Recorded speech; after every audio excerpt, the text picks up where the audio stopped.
હું જાનવી ઠાકોર। એનીવેન અત્યારે થોડા સમય પહેલા તમારું એક નિવેદન સોશિયલ મીડિયા ઉપર વાયરલ થઈ રહ્યું છે। એની અંદર આપ એમ કહો છો કે બનાસ ડેરી એ ઘરે ઘરે મીઠાઈ આપી રહી છે, પરંતુ એવું નથી।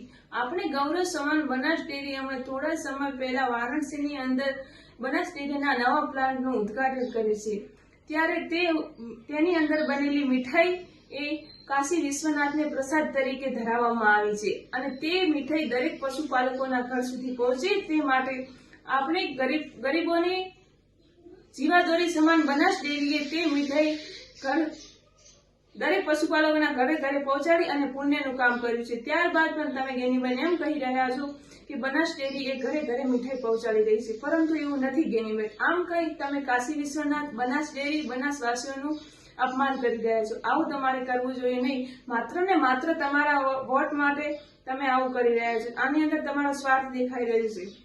મારો વોટ તો ભ્રમિત કરનાર લોકોને નહીં, પરંતુ દેશનો વિકાસ કરનાર નરેન્દ્રભાઈ મોદીને છે।